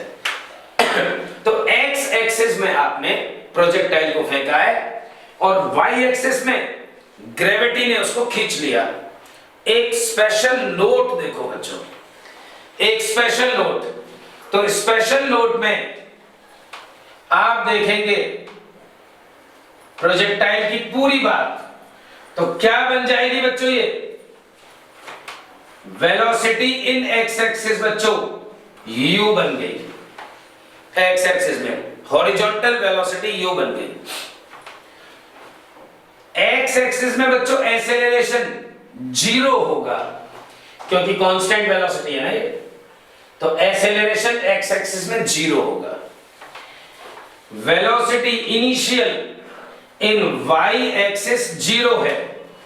वाई एक्सिस में कोई वेलोसिटी नहीं है बच्चों, क्योंकि तुमने तो एक्स में फेंकी है ना हॉरिजॉन्टल, लेकिन एक्सेलरेशन इन वाई एक्सिस जी है बच्चों, और ऊपर से नीचे आ रहा है इसलिए पॉजिटिव जी है। इस बात को हम बहुत ध्यान रखेंगे। और सबसे पहले पढ़ते हैं ट्रेजेक्ट्री ऑफ हॉरिजॉन्टल प्रोजेक्टाइल। तो देखो बच्चों, नंबर 1 ट्रेजेक्ट्री। अब ट्रेजेक्ट्री क्या है? Path followed by projectile. तो देखिए, in x axis distance is equals to velocity in X into time. अब initial velocity in x axis है क्या? u। तो x is equals to ut। तो बच्चों t is equals to x divided by u। Let it be number 1। अब आ जाइए बच्चों इन y एक्सिस।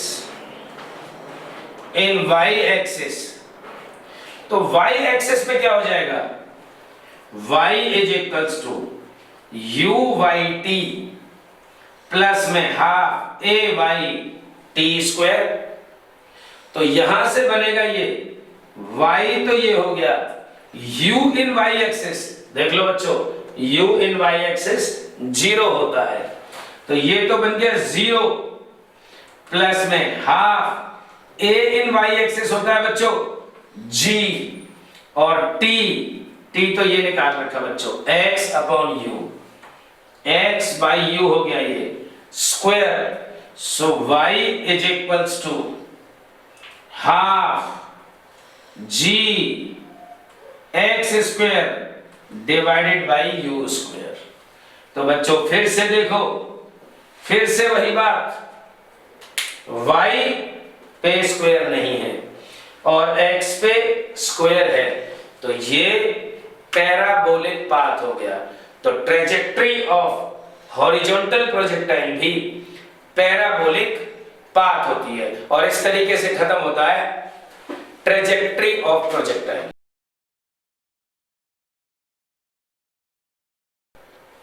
और अब पढ़ते हैं बच्चों time of flight in horizontal projectile. तो जरा देखना, ऊपर से नीचे तक जो प्रोजेक्टाइल आ रहा है और जो वो टाइम लगा रहा है उसको कहते हैं टाइम ऑफ फ्लाइट। तो बच्चों कौन सा एक्सिस कवर कर रहा है प्रोजेक्टाइल? y एक्सिस कवर कर रहा है, तो इक्वेशन वो ही लेंगे। तो आप बात कर रहे हैं टाइम ऑफ फ्लाइट, तो इन y एक्सिस देखिए बच्चों, y is equals to u y t half a y t square. अब क्योंकि ऊपर से नीचे आ रहा है बच्चों, तो g को प्लस लोगे, तो y is equals to u in y axis 0, क्योंकि हॉरिजॉन्टल में है इनिशियल वेलोसिटी, तो वर्टिकल में तो है ही नहीं, तो ये बन गया 0 प्लस में हाफ a y बन गया बच्चों g और t स्क्वायर। तो y क्या है बच्चों? ये वाली पूरी डिस्टेंस तो h बन गई ना, हाइट। तो आप y की जगह h लिख लें, हाफ जी टी स्क्वायर, तो 2 times h divided by g का under root is equals to t। तो बच्चों ये बन गया तुम्हारा time of flight in horizontal projectile. अब बच्चों जरा सी देर में आप रेंज और देख लो। Range in horizontal projectile, range यहां से यहां तक की डिस्टेंस को आप हॉरिजॉन्टल रेंज कहेंगे। तो कौन सा एक्सिस यूज बच्चों? एक्सिस हो गया एक्स एक्सिस। तो देखना फॉर रेंज, तो रेंज में एक्स एक्सिस यूज हुआ है, तो एक्स एक्सिस लगा दो बच्चों, x is equals to u x t half a x t square. And use your knowledge, use your concepts. x तो बन गया r रेंज, क्योंकि यहां से यहां तक की डिस्टेंस को बच्चों रेंज कह दोगे आप। तो r is equals to u in x axis क्या है बच्चों, u in x axis u बचा। t टाइम ऑफ लाइट ये रहा बच्चों, इस टाइम को पुट कर देंगे तो 2h बाई जी का अंडर रूट प्लस में half acceleration in x axis क्या होता है 0, तो यहां पे 0 into t square. So finally r is equals to u under the root में 2h बाई जी। तो ये तुम्हारा रेंज आ गया। तो this is range in horizontal projectile. ये भी खत्म होता है।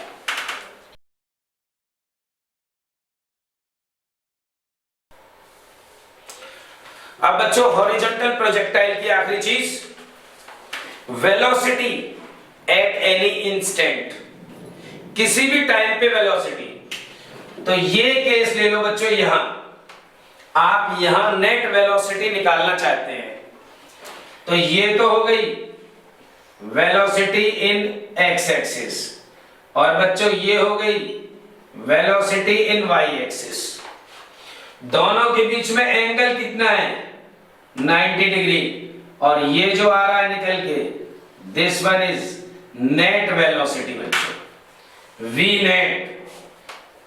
अब ये वी नेट आपको निकालनी है, तो देख लो दोनों 90 डिग्री पे है बच्चों, तो v net is equals to, दो वेक्टर है, parallelogram law of vector addition लगा दो, तो वी एक्स का स्क्वायर वी वाई का square 2 times v x v y cos 90 का अंडर रूट। तो वी नेट बच्चों, वी नेट बन गया v x square v y square, क्योंकि cos 90 तो हो गया 0, इसका अंडर रूट आ गया। Late it B equation x। अब जैसा कि हम जानते हैं as we know velocity in y axis v is equals to first equation of motion ले लो, तो vy uy plus ay t, v is equals to u plus at। तो v in y axis, u in y क्या है बच्चों 0, और a in y होता है gt, तो v y बच गया gt, लेट इट बी 1। अब x एक्सिस देख लो, v इन x axis ux ax t बच्चों, तो vx में ux हो गया u प्लस में ax हो गया 0, तो vx तुम्हारा बन गया खाली u, लेट इट बी 2। अब इस 1 और 2 को इक्वेशन x में रख दो।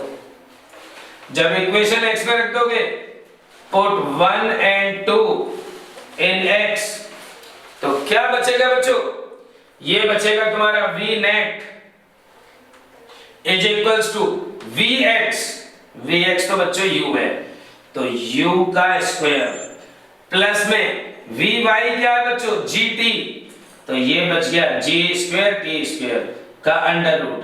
तो ये आ गया magnitude of velocity in y axis, sorry magnitude of velocity at any time. अब इसकी डायरेक्शन और निकाल दो, तो डायरेक्शन में कुछ नहीं है बच्चों, tan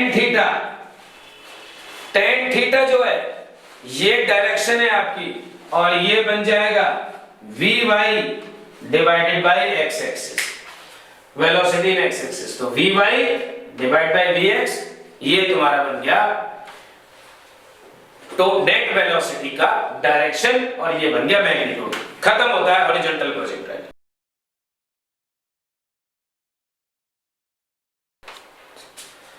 पढ़ेंगे हम सर्कुलर मोशन। सर्कुलर मोशन में बच्चों देखिए इस तरीके से एक बॉडी इस सर्कुलर पाथ में घूम रही है। तो जब सर्कुलर पाथ में घूमेगी बच्चों तो सेंटर से रेडियस तो कांस्टेंट रहेगी, ये तो बात आपको पता है। इसमें सबसे इंपॉर्टेंट बात है कि जो स्पीड कंपोनेंट है इसका, स्पीड वो तो सेम रहेगा हर जगह, लेकिन बच्चों वेलोसिटी चेंज होती रहेगी। अब आप कहोगे ये क्या बात है, स्पीड चेंज हो रही है, स्पीड तो कांस्टेंट है, तो वेलोसिटी क्यों चेंज हो रही है?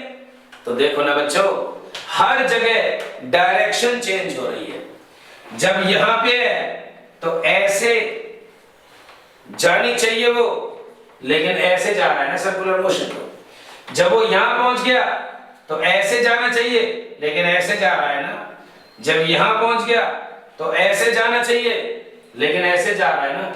तो क्योंकि हर टाइम डायरेक्शन चेंज हो रही है बच्चों, इसलिए वेलोसिटी चेंज होती जा रही है। तो इसलिए हम कहते हैं सर्कुलर मोशन को कि सर्कुलर मोशन एक्सेलरेटेड मोशन होती है, क्योंकि हर टाइम वेलोसिटी चेंज होती है। पहली बात बच्चों, अब इसमें जब गोल गोल घूमती है कोई भी बॉडी, तो उस वेलोसिटी को बच्चों एंगुलर वेलोसिटी कहते हैं।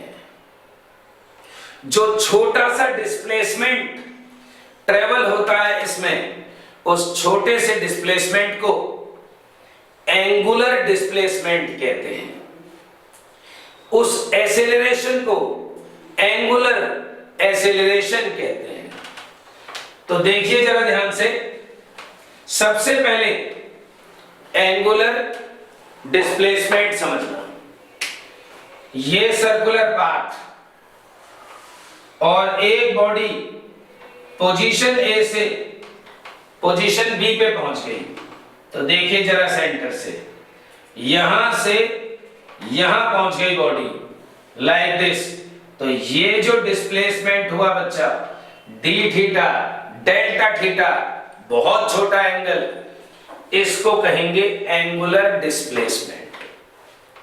तो बच्चों ये और ये पॉइंट, ये दोनों बहुत क्लोज हैं, बहुत ही पास है पॉइंट। तो इन दोनों को मिला दो तो ये ए बी जो आर्क है वो नियरली इक्वल है ए बी डिस्प्लेसमेंट के, ए बी डिस्प्लेसमेंट के। तो ये जो आर्क बनी है ये ए बी डिस्प्लेसमेंट के ऑलमोस्ट इक्वल है। तो इसको लिख दो बच्चों delta S, very small displacement. तो जैसा कि आप जानते हैं एक फॉर्मूले से छोटी क्लास में कि angle is equals to arc upon radius.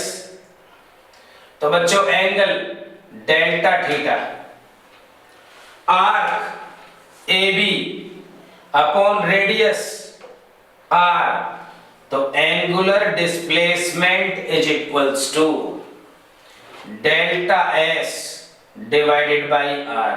तो ये फॉर्मूला बच्चों एंगुलर डिस्प्लेसमेंट का, ये फॉर्मूला एंगुलर डिस्प्लेसमेंट का हो गया। अब अगर हमें यहीं से एंगुलर वेलोसिटी निकालनी हो तो एंगुलर वेलोसिटी कैसे निकालेंगे? देखिए अगर हम दोनों तरफ डेल्टा टी से डिवाइड कर दें एंगुलर वेलोसिटी, तो बच्चों देखिए omega is equals to delta theta divided by delta T. Delta t बच्चों यहां टेंड्स टू 0 होता है, बहुत बहुत ज्यादा छोटा टाइम, तो omega is equals to d theta divided by D t भी लिख सकते हैं। तो एक फॉर्मूला तो ये बन गया और एक फॉर्मूला तुम्हारा ये बन गया।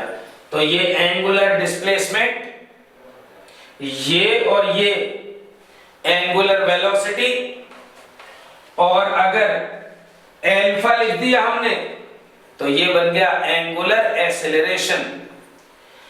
एंगुलर एक्सेलरेशन बच्चों, तो एंगुलर एक्सेलरेशन बन जाएगा D omega by D T, और delta omega by delta T, delta T tends to zero. बच्चों delta T tends to zero, बहुत बहुत बहुत ज्यादा छोटा टाइम। तो ये आपका एंगुलर डिस्प्लेसमेंट, एंगुलर वेलोसिटी और एंगुलर एक्सेलरेशन के फॉर्मूले बन गए सर्कुलर मोशन के। ठीक है जी। लास्ट बात क्या बता दूं कि सर्कुलर मोशन के अंदर वेलोसिटी तो रहती है कांस्टेंट, लेकिन क्योंकि डायरेक्शन बदलती रहती है इसलिए वेलोसिटी बदलती रहती है। तो circular motion is always accelerated motion. खत्म बच्चे।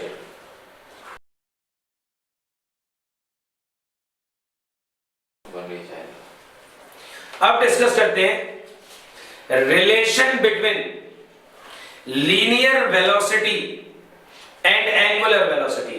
तो बच्चों लीनियर वेलोसिटी क्या होती है? जब कोई चीज सीधी चलती है। और एंगुलर वेलोसिटी क्या होती है? जब कोई चीज ऐसे गोल घूम रही है। तो इन दोनों में रिलेशन देखो बच्चों, फिगर तो यही बनेगा। यहां से आप जानते हैं कि angle equal to arc upon radius, इसका मतलब delta theta delta S divided by r हो गया, क्योंकि आर्क किसके बराबर है? ए बी, डेल्टा एस के बराबर है। तो एक काम करते हैं हम, divide by delta t both sides, और डेल्टा टी क्या है बच्चों? टेंड्स टू जीरो, बिल्कुल जस्ट जीरो। तो डेल्टा थीटा डेल्टा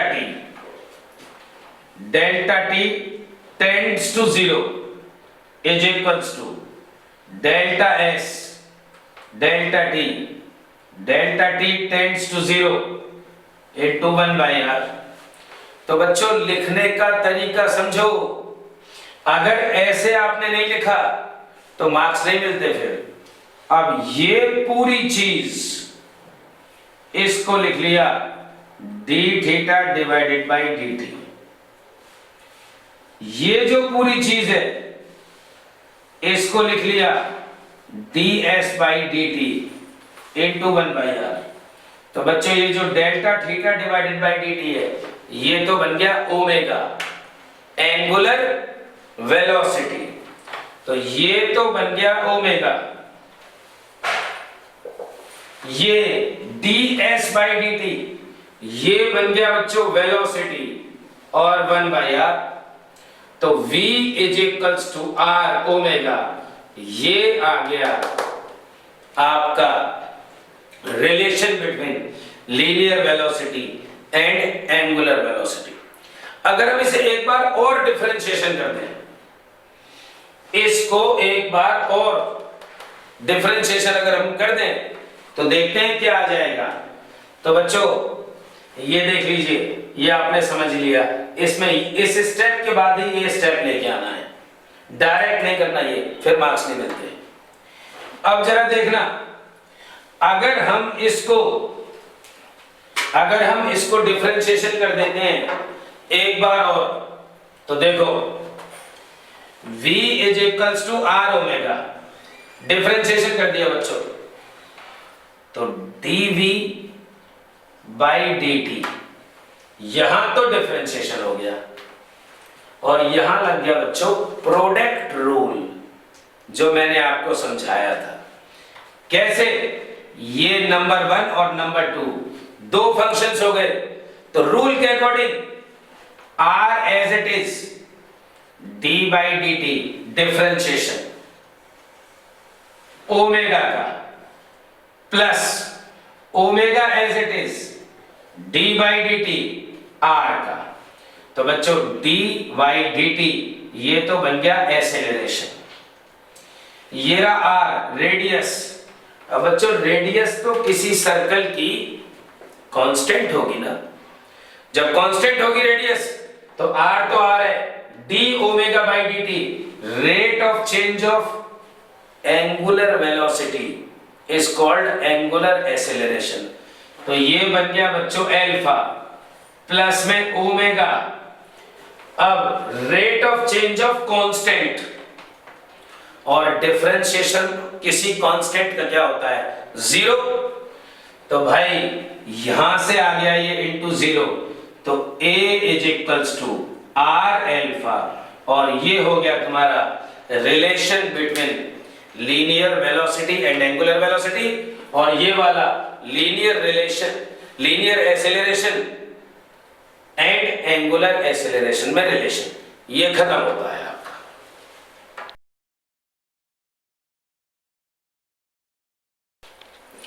अब डिस्कस करेंगे बच्चों इस चैप्टर का बहुत ज्यादा important topic, centripetal acceleration and centripetal force. क्या होता है बच्चों centripetal force? The force which acts towards the center is called centripetal force, and the acceleration which acts towards the center is called centripetal acceleration. For example, एक रस्सी में आपने एक पत्थर बांध लिया और उस पत्थर को ऐसे गोल गोल गोल गोल घुमाओ बच्चों, तो वो जो गोल गोल घूम रहा है और टुवर्ड्स द सेंटर, आप तो सेंटर में हो ना उसकी, तो वो जो फोर्स लग रही है टुवर्ड्स द सेंटर उसको कहते हैं बच्चों सेंट्रीपिटल फोर्स। डेफिनेशन आपके नोट्स में लिखी रही है, नोट से आप देखो। अब इसका डेरिवेशन देखो बच्चों, बहुत समझ के। ये सर्कुलर पाथ में बॉडी घूम रही है, मान लीजिए किसी स्टेज पे वो ए पोजीशन पे है, सर्कल में पोजीशन ए पे है। अब जब पोजीशन ए पे है बच्चों तो उसकी वेलोसिटी है कुछ, जब उसकी वेलोसिटी है कुछ तो वेलोसिटी बन गई v1, लेकिन जब वो पोजीशन बी पे पहुंचा घूम के तो वेलोसिटी v2 हो गई। क्यों चेंज हुई बच्चों वेलोसिटी? वेलोसिटी चेंज हुई डायरेक्शन की वजह से, मैग्नीट्यूड चेंज नहीं हुआ, स्पीड वही की वही है। माना 10 मीटर पर सेकंड है स्पीड यहां, तो 10 मीटर पर सेकंड, 10 मीटर पर सेकंड यहां पे भी है, लेकिन क्योंकि डायरेक्शन बदल गई इसलिए वेलोसिटी बदली, स्पीड सेम है। यही कारण है कि v1 और v2 का मैग्नीट्यूड मतलब स्पीड सेम है, और वो हमने v लिख लिया। अब देखो बच्चों, ये वाली जो वेलोसिटी बने हमने यहां बना दी, और ये वाली वेलोसिटी जो 2 है हमने यहां बना दी। तो v1 और v2 में जो चेंज हुई वेलोसिटी वो डेल्टा v हमने यहां बना दी, चेंज इन वेलोसिटी। और बच्चों जब ये वेलोसिटी चेंज हुई तो कितना एंगुलर डिस्प्लेसमेंट हुआ? Delta theta. जो यहां पे डेल्टा थीटा है वो हमने यहां बना दिया। तो v1 ये रिप्रेजेंट कर दिया, v2 ये रिप्रेजेंट कर दिया, और चेंज इन वेलोसिटी जो हुई इनके बीच में वो ये रिप्रेजेंट कर दिया, और चेंज इन वेलोसिटी के बीच में जो एंगल बन रहा है डेल्टा थीटा वो यहां बना दिया। अब बच्चों हम लगाएंगे similar triangle theorem. Similar triangle theorem देखिए कैसे लगेगा जी, इस ट्रायंगल में और इस ट्रायंगल में। तो triangle OAB and triangle OPQ OPQ are similar, ये सिमिलर है बच्चों ट्रायंगल। अब जब ये सिमिलर है तो सिमिलर ट्रायंगल थ्योरम लगा दो, बेसिक प्रोपोर्शनल थ्योरम या थेल्स थ्योरम जो होती है वो लगा दो। तो क्या बन गया जी, ये बन गया बच्चों यहां से OA divided by OP is equals to AB divided by PQ।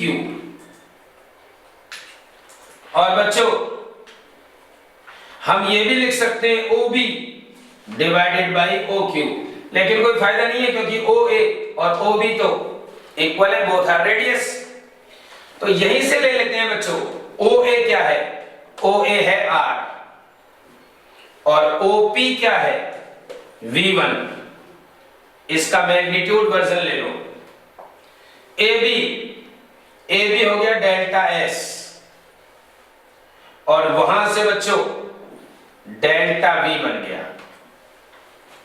तो R by velocity delta S by delta V, ये स्पीड फैक्टर है बच्चों जो कांस्टेंट रहता है। अब यहां पे हमने क्या किया, इस डेल्टा V को यहां ले आए, तो डेल्टा V और R बाई V ये हमने एक ब्रैकेट में लगा दिया और डेल्टा S रह गया यहां। अब बच्चों divide by delta T both sides and delta T tends to 0, मतलब बहुत बहुत बहुत ज्यादा छोटा टाइम है बच्चों, very small interval of time. तो क्या बन गया, delta V by delta T, delta T tends to 0। लिखने का तरीका सीखो बच्चों। और यहां पे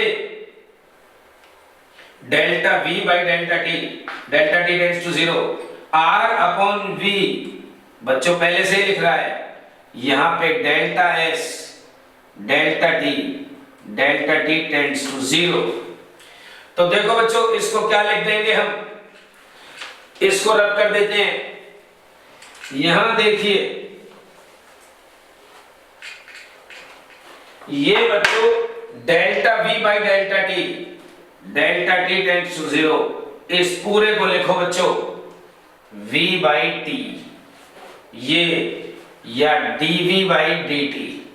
लिखने का तरीका समझिए, डेल्टा इसमें कन्वर्ट हो गया। R अपॉन V पहले से ही लिखा हुआ है, is equals to delta S by delta T को लिख दो बच्चों ds बाई dt। अब जरूरत नहीं है डेल्टा T टेंड्स टू 0 लिखने की, अब ना लिखें।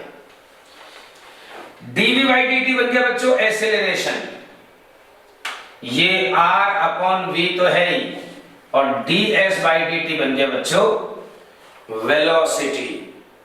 तो ये यहां से A is equals to V square divided by R बन गया। तो बच्चों ये जो एक्सेलरेशन आया, इस एक्सेलरेशन को कहते हैं सेंट्रीपिटल एक्सेलरेशन, यानी कि A equal to V square divided by R। लेकिन बच्चों गोल गोल घूम रही है ना चीज, तो एंगुलर वेलोसिटी तो उसमें है ही, तो हम इसे कन्वर्ट करते हैं एंगुलर वेलोसिटी में। तो A is equals to V की जगह R ओमेगा का square divided by R, because we know V is equals to R omega. तो A is equals to R square omega square by R। तो बच्चों R से R cut गया, so A omega square. So centripetal acceleration AC, यहां भी C लगा देते हैं, A ओमेगा स्क्वायर बन गया। अब बच्चों ये तो आ गया सेंट्रीपिटल एक्सेलरेशन पूरा का पूरा। अगर आपको सेंट्रीपिटल फोर्स और पढ़नी हो, देखते हैं सेंट्रीपिटल फोर्स। जैसा कि आप जानते हैं सेंट्रीपिटल फोर्स, जैसा कि आप जानते हैं F is equals to M a, तो F centripetal m a centripetal, so F centripetal equal to m v square by are. तो बच्चों ये तो एक फोर्स आ गई, और अब आखिर में लास्ट चीज आपकी कि हम ये भी लिख सकते हैं कि F C equal to M A C की जगह बच्चों ये रहा ए ओमेगा स्क्वायर। तो बच्चों ये रहा आपका सेंट्रीपिटल फोर्स और सेंट्रीपिटल एक्सेलरेशन। इस तरीके से खत्म होता है ये बहुत बहुत ज्यादा अच्छा टॉपिक और ये चैप्टर।